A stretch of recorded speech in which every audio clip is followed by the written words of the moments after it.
मेरे प्यारे बच्चे, आज का संदेश कुछ खास है। इसे ध्यान से सुनना मेरे बच्चे। मेरे बच्चे, वह शुभ घड़ी आने वाली है मेरे बच्चे। यह जो त्योहारों के दिन है ना, इन त्योहारों में तुम्हें बहुत सारी खुशियाँ मिलने वाली हैं। वह शुभ घड़ी बहुत जल्दी आएगी मेरे बच्चे। कुछ ही दिनों में देखना, तुम बहुत खुश होने वाले हो।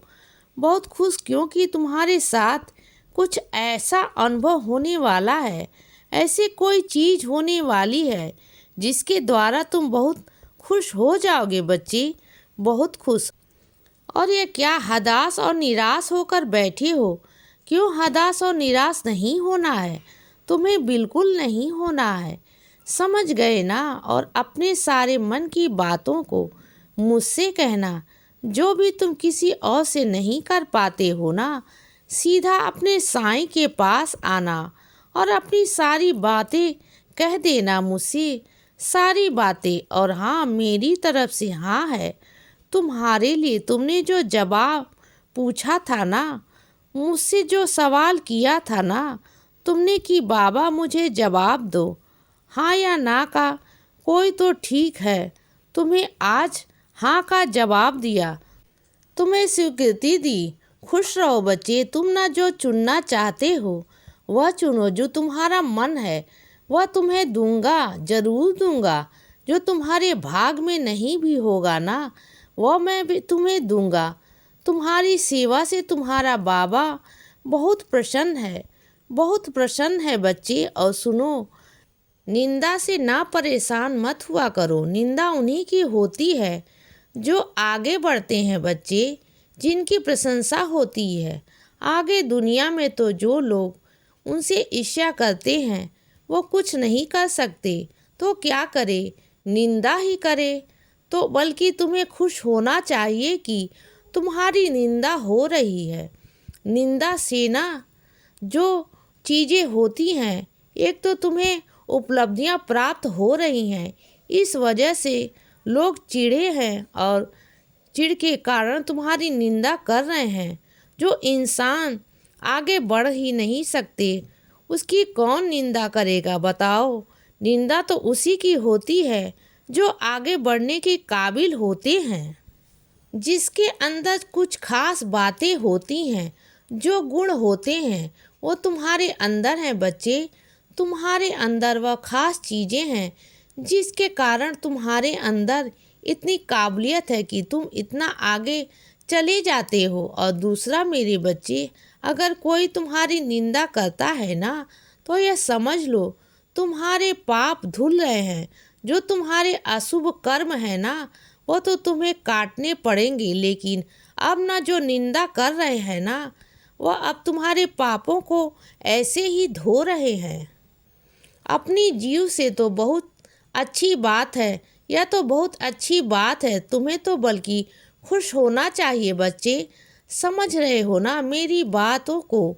और सुनो, तुम आज का समय से दवाइयाँ नहीं ले रहे हो मेरे बच्चे। जो दवाइयाँ तुम्हारी लिखी गई थी उन दवाइयों में तुम लापरवाही कर रहे हो। क्या कर रहे हो बताओ? दवाइयों में लापरवाही बिल्कुल भी मत करो।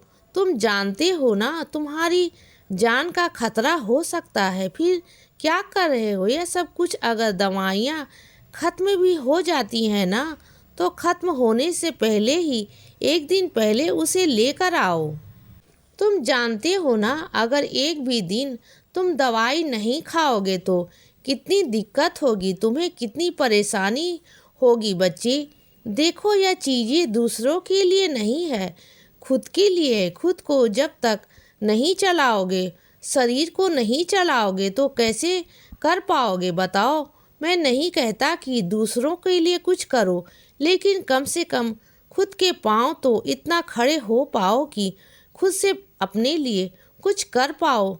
समझ रहे हो ना मेरे बच्चे मेरी बातों को?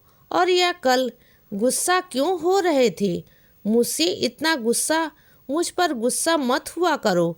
देखो, तुम्हारा साईं जो भी करता है ना, तुम्हारे लिए वह अच्छा करता है।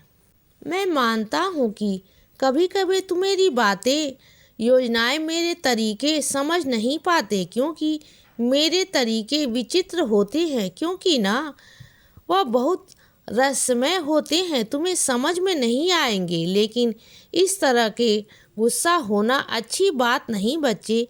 क्या अपने साईं पर इतना नाराज, इतना चिल्ला रहे थे तुम कल मुझ पर? क्यों, कितना गुस्सा हो रहे थे बताओ बच्चे, इतना गुस्सा क्यों होते हो? अब मुस्कुरा भी दो, तुम्हारे साईं माँ तुम्हें मनाने आए हैं। मुस्कुरा दो बच्चे, बहुत प्यारे हो तुम, मेरे बच्चे हो।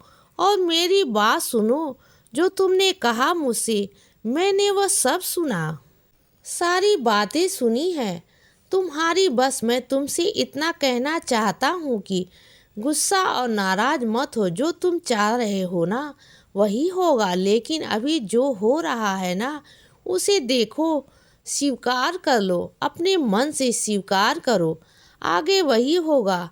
यह मेरा वादा है तुमसे मेरे बच्चे। जो तुम चाहते हो, तुम जिस तरीके से चाहते हो ना, मैं उस तरीके से तुम्हें नहीं देना चाहता। तुम्हें कुछ अलग तरीके से, कुछ घुमा फिरा कर वही चीज़ देना चाहता हूँ बच्चे, जो तुम चाहते हो, और शायद उसे भी बेहतरीन चीज़ देना चाहता हूँ। बस थोड़ा वक्त दो अपने साईं को, तुम्हें समझ आ जाएगा मेरे बच्चे, मुझे वक्त दो। मैं समझाऊंगा तुम्हें, सारी बातें समझाऊंगा, सारी बातें, पर थोड़ा वक्त दो मुझे, थोड़ा सा वक्त दो अपने साईं माँ को। और मैं अपने कुछ बच्चों से कहना चाहता हूँ कि ना, अपने मन को तुम जितना शांत रखोगे ना, जितना शांत रखोगे उतना तुम्हारे लिए अच्छा होगा। इसीलिए बच्चे, सदा खुश रहो और हमेशा मुस्कुराते रहो। मेरा आशीर्वाद हमेशा तुम्हारे साथ है बच्चे। अब रात हो गई है मेरे बच्चे, अब सो जाओ। शुभ रात्रि।